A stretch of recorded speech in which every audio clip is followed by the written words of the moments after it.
What's up, y'all? I want to go ahead and clear up one thing, this banner that you're seeing at the top about being a paid promotion. We are not being paid by EleMakeLocks.com to make this video. They simply reached out to us in an email, and after verifying that it was actually this company that was sending the email, which is very important to do, then I was like, hey, if you want to send me a lock, here's some of my other videos. You can watch our channel and see how we do videos. If you want to send me a lock, great, I'll do a video on it. So they sent a lock and they sent a discount code for me to give y'all, which we'll talk about at the end of this video, of course. EleMake 20, spoiler. But anyway, off their website, they've been making locks for a number of years in the Chinese market, and they went to Amazon about 5-ish years ago. This lock is their newest model, the FSDB-801B.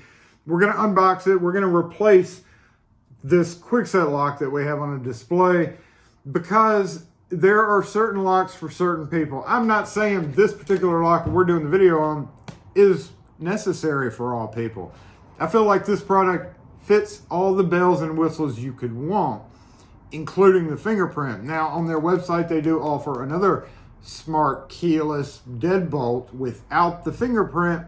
From what I can tell, everything about it is the same, just no fingerprint option.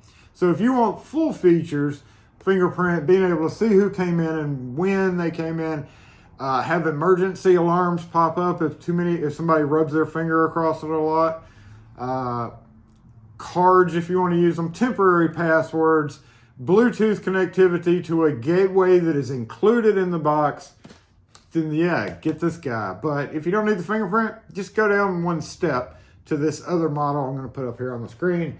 But again, I'm not being paid by this company to do this. They simply sent me the lock, send us a discount code, EleMake20, that I'm not going to tell you to the end of the video, EleMake20. So you can just decide from their website, I think would work for all their products, and you can just decide from there what you want to get. We're going to install this in place of this quickset guy because smart locks really aren't for everybody. To a degree. Do you want to keep your old keyed lock? Yeah, I would say heck yeah. But if you want to know when somebody came in your door, if you have the capabilities, if you have a great Wi-Fi or a cellular network, if you have a great network, fiber, for instance, with router, you're techie, you like apps, you like messing around with wireless and Bluetooth and cameras, this lock's for you. If you're not so into all that and you just want a push button lock and you don't need to know when they came in, you're just using it for yourself and you don't need to know when somebody came in, then yeah, maybe one of these other models is right for you, or even maybe a mechanical version from their website. They have some interesting mechanical locks as well. I chose not to get the mechanical lock because I want a lock that I want to be able to tell you guys about that is fully featured, and you can easily change passwords and set up one-time passwords. With those mechanical locks, you can't do that. Just like, with this Schlage one over here, you kind of can do that, but in a rough way.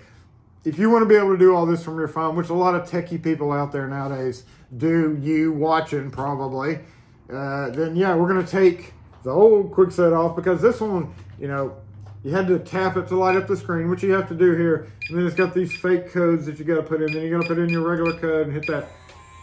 It's really loud. The Wise one that we reviewed, fingerprint sensor. I got the fingerprint sensor as a direct, smarter lock than this one. This one's not smart. This one, Google, Alexa, all that other stuff, you can you can yell at it multiple times and you get it to unlock the lock. We'll just put it that way. Unlock EleMake. Hey Google, unlock EleMake. Can I have your PIN? 555555. Okay, unlocking the EleMake. I have already taken a look at it, but I'm going to go ahead and unbox this. We're going to take a look at some of the features I don't like and some of the features that I really like. And it also does if you wire in a certain thing, which I'm not that great about, but it doesn't That's one thing about automatic relocking doors. If you had your door open and you just decided to lock because of a timer, then you close the door and it slams the bolt. This one at least has a sensor so that it knows when the door is closed. So yeah, we're gonna take this guy off and upgrade to the EleMake Keyless Fingerprint Smart Deadbolt. Available at elemakelocks.com with the discount code of EleMake20 to save 20% on your purchase. What is in the box with the EleMake Fingerprint Smart Deadbolt? Pretty much everything you're gonna need except for the batteries. You will need 4 AA batteries. It's nicely packaged. It does come with the gateway like I mentioned. This is a wireless gateway. While you're opening this, be setting up your account. If you don't have a Smart Life account, go to your Google Store, your App Store, and download the Smart Life app. It's signified by that blue thing. Now, I will mention this has a thing to scan, but don't ever do that. You know, just go straight to your Google Store and download the app. Get familiar with it. Set up your home. If you're familiar with working with cameras or Alexa or Google or anything like that, you will be familiar with setting up rooms and setting up your home. And again, you may already have this. You may already use it, which would be even better if you have the Smart Life app. One thing I'm noticing about this is it's really heavy. It's heavy. It's made out of metal. I'm liking the solid feel of the locks in here. So we have this gateway. We got a screw pack here. Now, you know, like I said, I have gone ahead and opened this up, checked it out, checked out all the features. I'm just starting fresh because I want to be able to tell you about the features that I like and don't like. So we have the Bluetooth gateway, comes with directions. We're going to go hook that up in the Smart Life app. Keys, lock with fingerprint reader that says basically do your finger correctly as you're doing it. And the door position, basically the switch that tells the lock that, hey, the door is closed, comes with screws and 3M. So you can sticky it or you can permanently adhere it with the screws and little screw covers so it's not as ugly. One thing I don't like about the lock is really how that's designed. I wish that was built internally. Here we have 2 MyFair-1 cards that you can use as a credential. I wouldn't necessarily recommend using those. The bolt and the inner brace, it goes on just like the one that we're about to take off comes and goes on. They're all kind of similar.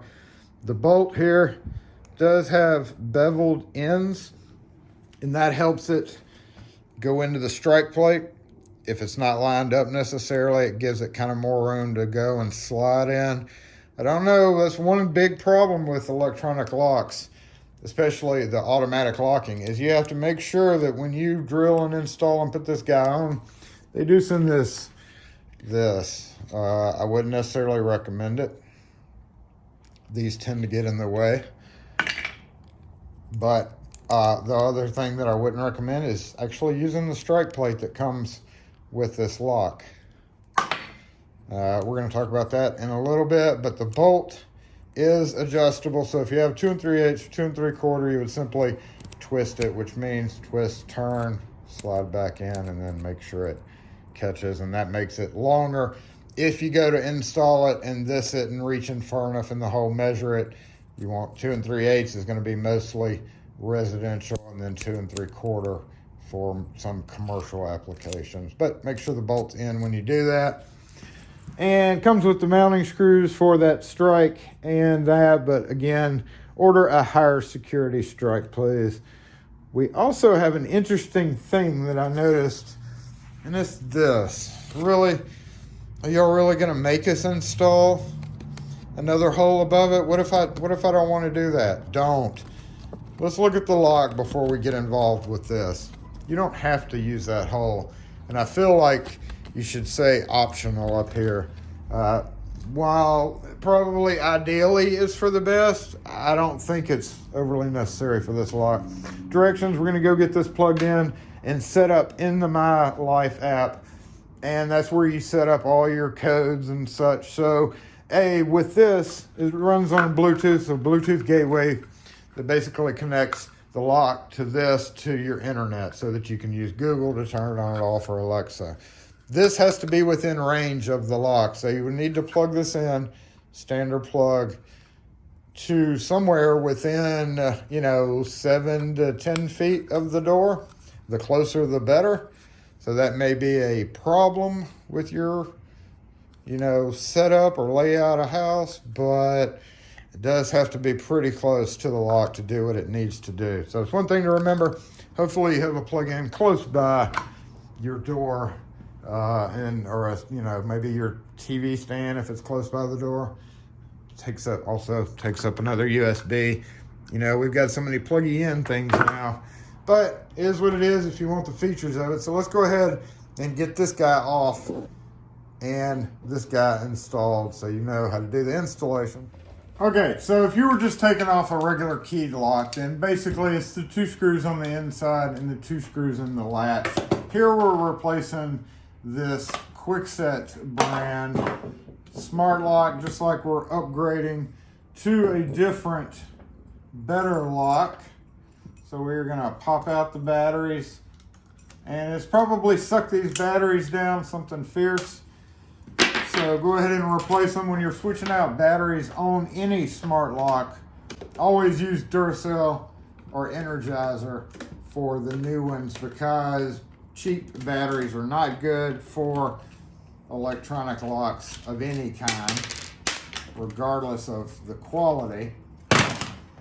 So we're going to go ahead and unscrew this. You probably put this in yourself if you didn't. This is pretty much how almost all the locks come off. There's some kind of shield on the inside, and you remove 3 or 4 screws or 2 to take off this plate. Just like this one has its own plate. You just have to have that to support the lock. Take that out. Make sure your wire doesn't get, even though we're junking this one, if it still works, there's no point keeping it around. Then you have your latch on the edge of the door. Now, another thing I noticed about this when I was putting it in and looking at it, the latch body plate, the face plate, is super thin on these, and that could actually be a problem if somebody mortised, which is this cutout right here. If they had mortised it deep, you can see the difference there. Most other locks have kind of a thicker, actually that's about as thin as that, never mind. Some of the other locks have a thicker faceplate. And so you're gonna make sure it's retracted. We're gonna put it in, we're gonna check it here. Make sure the back set is right. You should see this slit in the middle, directly in the middle of the hole. If not, like if it won't go in all the way, that means that you have it adjusted wrong, or you would just do this to adjust your back set, make sure it clicks into place. So we're gonna go ahead and put it with the up, it says up, you should see that. We're gonna grab 2 of the screws that came with it and tighten this down, but I'm not gonna tighten it down super hard. Please don't use an impact driver to put these in. I know you probably have a cool looking Milwaukee or whatever impact gun that you really want to do this with, but just don't. They don't work out together. So we have the exterior of this, and you always, for the most part with these, you almost always run the wire underneath. I think Schlag's is a little bit different. The interior, again, very heavy. So we're gonna take, where'd those keys go? They have a little poker tool on it. You can push in right there and then slide up the battery cover, which is made of metal. That's very, very rare. Most battery covers are made of plastic. So good mechanism right there, nice strong spring, pretty solidly built. And other than that, it's very similar to putting it back on, with the exception, if you want it to automatically lock when the door closes, you have to add this little guy. So I probably wouldn't do that. We're not really putting this on a door, but if you want to, you can. So we're going to do it in this video. Now you are dealing with little tiny connectors here. So you kind of have to be used to doing this type of thing. Let's move this rubber out of the way. You can actually kind of just, oh, that screw is supposed to be through there, isn't it? All right, let's look at that. That looks like that's on this side, so it actually goes this way. This is kind of one of those irritating things about any electronic lock, is fighting these little guys in. You know it's true. All right, so this needs to go under and over because this cutout is where it rides on, and obviously it needs to go to the side of the door that it's going to be out, so we're going to be probably wrapping it around this way to go out that side. Okay, so you remember me mentioning this hole? The lock does have a extra stability point, and it comes with this hollow through bolt type thing where you screw it in right here, and you've drilled your hole in the door. And it provides extra support. And when I said it's not totally necessary, I don't know if they're going to get mad at me about that or not, but I don't feel like that's totally necessary. Especially if you want to come along in the future and switch it out with something else. And that hole, you know, it may cover up from an existing, especially if you're switching locks around like that. But if you ever want to go back to a regular deadbolt, all of a sudden you have this hole in the door. Locks like this exists fine without that, so we are not going to use that. So that means we would take this guy off, or not put it in, period, and take one of the silver screws away because those are not going to be needed for our installation. Now, right left hand door, left hand hinges are going to be on the left hand side, and it's going to swing in or out.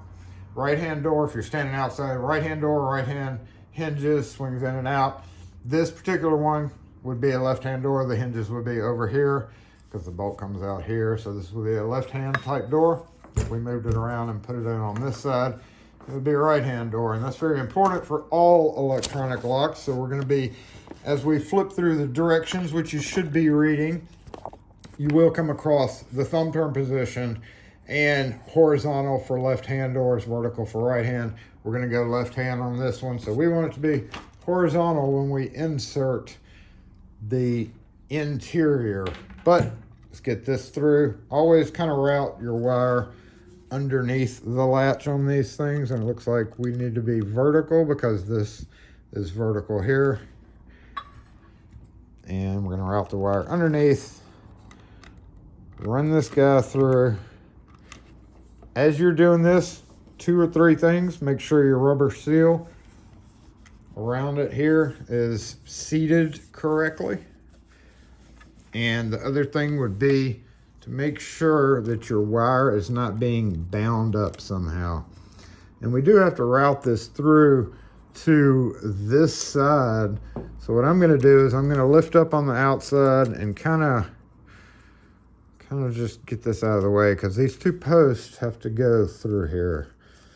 So I don't know if it'd be better to do this or not, but through this side. So we're going to get those posts in, pull this to right about here, which means we do need to go around probably like that. Dealing with the excess wire is sometimes a thing. Okay, let's grab 2 of our silver screws, and you see how the wire's in the way for our screw right there. You just need to make sure it doesn't hit the wire when you're screwing it in, or rubbing against it really. So we're just going to go ahead and put these in and tighten them down with our regular screwdriver, not an impact. We're not going to tighten them all the way down. We're just going to get it snug, because you do want to look at the outside. Since we did not use the stabilizer hole, is what I'll call it, which would be going through right there. Since we didn't use that, we need to make sure this guy is stabilized. So we're going to look straight on at it. All right, and then kind of just eyeball it. You could take a tape measure and measure here and here. If you're not good at eyeballing things, then measure and measure. And then also with the inside, you want it to be straight. Now when I move that, it may move this again. So you kind of have to go back and forth a couple of times. And then once we see that it's straight, we'll just snug it down a little bit more. Again, making sure our wire is not being hit with anything. So there we go, maybe a little bit more. You don't want to torque these down a whole lot, but you definitely want it to be firm on the door, and you can check it by doing that. If it doesn't move, you should be good. All right, we've got our thing plugged in for the door sensor that's got to come out this side. This has this little clip on it, and if you look at the connector where it goes, you see the clip part is on top here, so that means this goes this way. Once again, dealing with tiny connector. Oh, that one was pretty easy. All right, now when we push this on here, remember it's got to be horizontal, left-hand door. This doesn't need to get in the way of that. So you kind of have to be cognizant of how this goes on. In this case,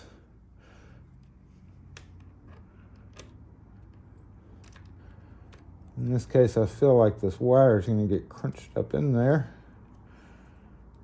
So just kind of making sure. And then again, make sure your rubber weather stripping here that provides a weather seal is actually correct as well. Looks like we may have it. All right, so now I'm going to lift it up until I can see those screw holes.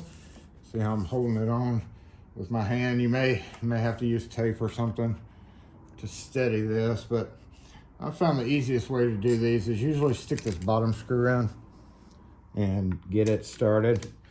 And I am kind of having to lift up a little bit to match that hole. Once I feel it bite, I can safely let it go. And then I'm going to grab my short screws. Again, kind of wiggle back and forth until we get to the hole there. There we go. And this last one should be lined up at that point. So now I'm going to go back and tighten. Tighten. Kind of equally. Like changing your tire. You don't just tighten down one thing and then go to the next one. You do it in a pattern. And this one's snug down there. That one's snug there. Snug there. And then one more round. Snug. Snug. Oop. Snug. There we go. Being too tight is not good for locks. Make sure this is going to be long enough to do what it needs to do. Not fond of this guy, but I'd like to see this built into the lock somehow. Now, check it mechanically. There we go. Key bypass. Does it have a mechanical key bypass? Yeah, it keeps popping off right there. So you can either just push in and like wiggle it and it'll come off. It's basically a piece of metal with some magnets right here. And that metal attaches to the magnet. It comes with a little suction cup. You don't have to have this, but boop, look at that. You don't have to have it, but it's cool to have it. So, you know, if the door slams, I feel like that's gonna, slam. What do you mean you didn't get eggs? Because they were too expensive. Yeah, so I feel like that's going to be gone pretty dang quick. But otherwise, mechanically it works. Now we're set up in the app. Let's go plug in the wireless doodad. 1, 2, 3, 4, 5, 6, 7, 8, 9, 10. This is about 10 feet from the lock. I'm going to go ahead and plug this guy in, and we're going to set it up in the app. Now, with all cameras and stuff like that, connect to your 2.4 gigahertz network, because otherwise it's not going to connect right. Since we've plugged this in and it's red and blue flashing, device to be added, wireless gateway. We're going to do it to our 2.4 gigahertz network. Click yes, and then it's going to add, just like adding any other piece of equipment. And in the meantime, we can go ahead and go plug in our batteries and make sure once this is added that you go to the settings of the app while you're in there and update the firmware. Okay, added as soon as I turn the camera off. It was added successfully. Bluetooth gateway right there. We want to go back, get your Duracell batteries. We want to plug them in to the EleMake lock. The final battery, and it will power up.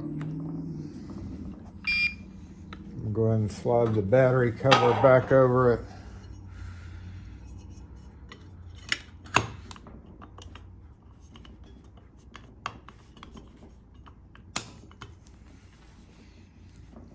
And see what happened. There we go. All right, now we want to grab our app and add a device. Let's see if it'll find it. It's going to be searching right there for the device. There we go. Green looks like. Okay, it just worked, huh?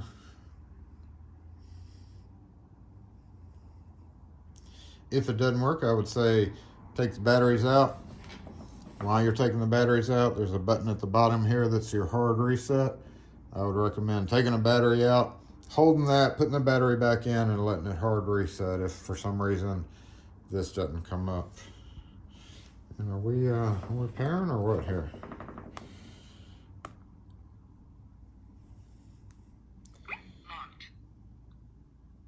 Oh, there it goes. Just had to make it do something. EleMake, I'm gonna add it. It's being added. Doesn't take long to add. Literally a second.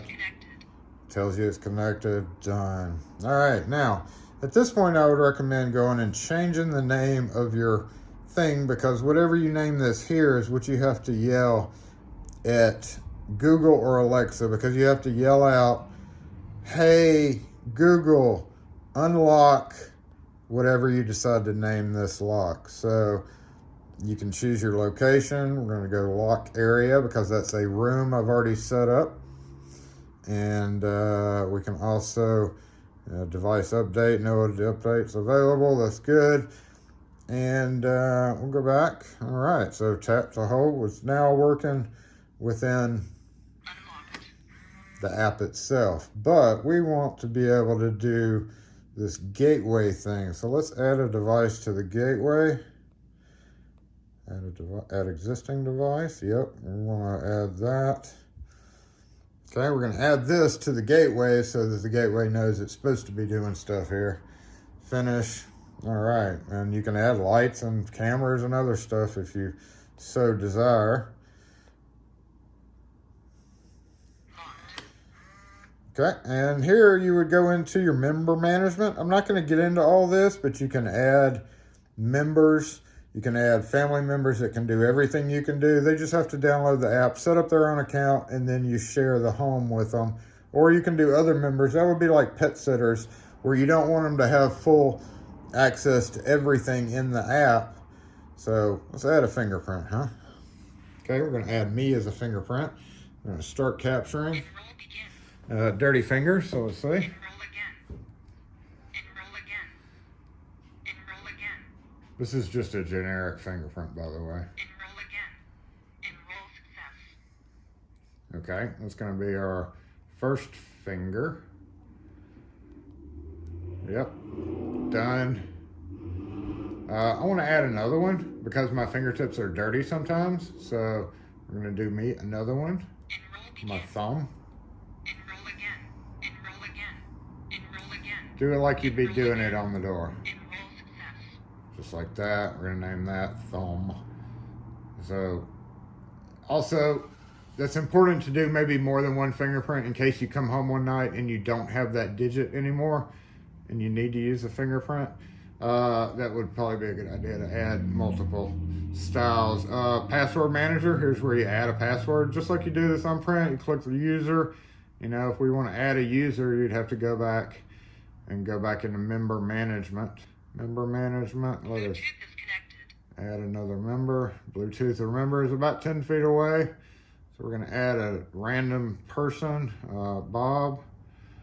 Okay, we can add a profile photo. Unfortunately, you can't take a picture of the person. Oh, can't do it with this either. Permission settings, unlock mobile phone. You can do validity periods, you can do effective periods. Pretty powerful programming, and of course, let's see, okay, what about there? There we go. So from now for another like hour or whatever, we let Bob do what he needs to do, and then you can share it with certain things. You can upgrade them, you can delete them after they have lost their management privileges. But we'll go back in there and unlocking records. See, it showed that I went through Bluetooth, and now that I've got my fingerprint set up. Fingerprint error. Fingerprint error. Fingerprint error. Fingerprint error. Fingerprint error. All right, so there's one thing. It's not recognizing my fingerprint because it's dirty. So we had an alarm come up within the app. That's wonderful in case somebody's messing with it. You can go check it. So let's go thumb. Unlocked. Uh-oh, didn't unlock. What happened here?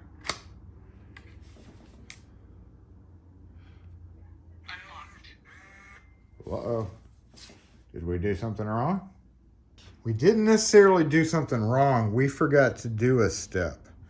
Go to our settings, go to motor directions, and it's trying to go the wrong direction. So it's not unlocking because it's going this way. For this, we need to go clockwise unlock. Now we've set it correctly clockwise to unlock the door. Totally missed that. Now let's give it a try. Fingerprint error. Uh-oh. Fingerprint error. Unlocked. There we go. So, all hope's not lost. Don't freak out. Locked.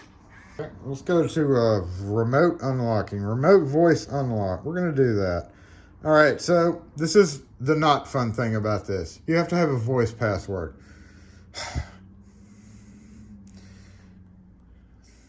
Let's go. I'm going to be nice and go 33333333. Okay? Yep, 333333. You're asking, why are we doing this? Because when you set it up with a Alexa or Google, okay, we're good. I don't know that one. I'm not talking to you, Alexa. And after you hook it up through your Google or your Alexa, by the directions in the book, you can yell out, hey, whatever, unlock the door, and it gives you a challenge, and you have to give that 6-digit code. Unlock EleMake. Can I have your PIN? 555555. Okay, unlocking the EleMake. So after you scream at it 15 times, after you get it hooked up, and then after you scream at it 15 times, that's just Google or her, you know how they are. They'll be unlocking doors in, 3 towns over. You just never know. And the door position switch, I do want to point this out. Basically, you would bend this around and then kind of attach this to the door right here so that it's just a little tucked out of the way. And then when it was in this position, you have your frame. And then when it comes within contact of that frame, just like this, after about 10 seconds, which gives you plenty of time to make sure the door is closed, it should automatically lock. Now remember, if you don't want that to happen, you just never put this in. But it will be attached like that. You close the door.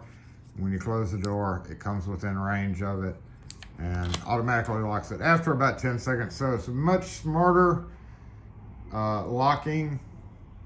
Instead of it locking when the door is wide open, it at least gives you time to open and close the door. So like if you were in and out, let's say you open the door and you're like, oh, I gotta run back out. As long as it's not there for like 10 seconds, it won't automatically lock. So I kind of like that. I just don't like how it pokes out, but it is what it is. And then again, for those locksmiths out there who are wondering about this, the cylinder, I did take it apart.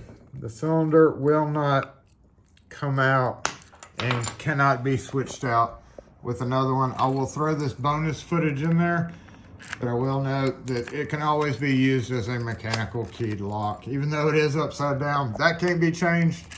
This face is smaller than a standard, so if you don't want this Schlage key, if you want a quickset key, you're out of luck. It's upside down. The way it's built in there, the little parts just will not go. It won't work. I tried. We're not going to video that, but I did try. So that'll work. And then, of course, if the battery goes dead, there's also a mini USB port. You can take your battery bank if you have one and plug it in just enough to power it for the code. Password error. Uh-oh. We didn't set a password. Password error. Oh, we got to hit this. Password error. Oh, we didn't set a password.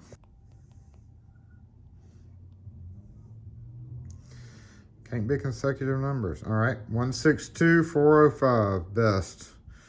Password set successfully. 162405. Hit the edit or the pencil. 162405 and unlock. So you actually have to hit 8 digits. And when you yell out for whoever to unlock it, once you get it connected, you have to provide that challenge code by saying 333 out loud, which is kind of silly. I kind of see it, but it's still kind of silly.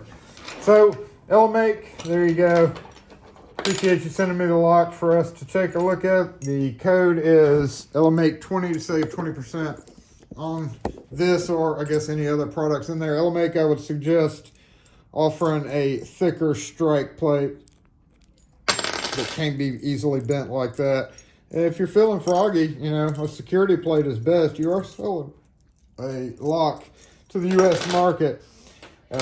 And round corners are popular here, so you can see the thickness there. I mean, that's a big difference, and not necessarily 3-inch screws. This would be best, you know, number 8 by 8 head by 3-inch long screws like this would go a long way to a little bit of peace of mind for somebody that's putting a lock like that on their door, and they want a little bit more security than what's offered with this. So there we have it, y'all.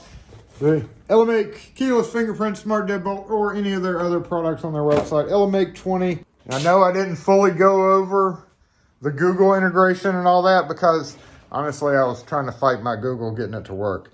I don't really like Google talking to locks, so I like the deadbolt. Nice heavy duty. Again, a few features. The cylinder is trash. It's when you go and copy a key. By the way, when you copy this Schlage key, the key itself is going to cut off about 3/32 of an inch off the tip of it.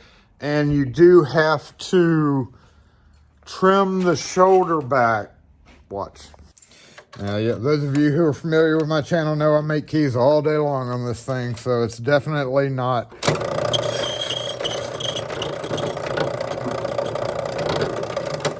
the machine. It is how this blank is made. You have to trim the bottom shoulder. So if somebody comes in with this key that has no name brand on it, and then you go and then just copy the key and send them off, see how that bottom shoulder right there is projecting beyond?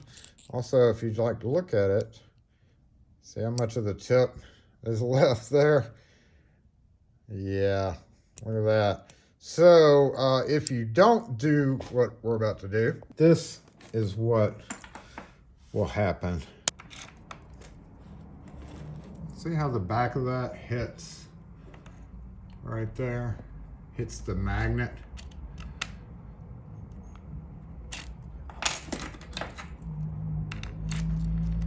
See how this one doesn't? There's clearance there. Yep, you have to trim that back shoulder back, or this will not work because it's not going in far enough. So we're gonna put that on a grinder with our safety glasses. Take that back shoulder back just a little bit there. And freshly trimmed on the back and brushed. You can see works just fine. So Just to note, it doesn't have to be trimmed back as much as I did, but I always just go back to the head of the key. So if you're having trouble copying these keys, that's something you need to watch out for. You'll never know unless you were at the lock, though. So once again, thanks for watching. If you have any questions or comments, I'll try my best to answer them. In the meantime, if you're interested in a pretty decently built smart lock that's fully featured, go for it. EleMake 20. Catch you next video. Thanks, EleMake.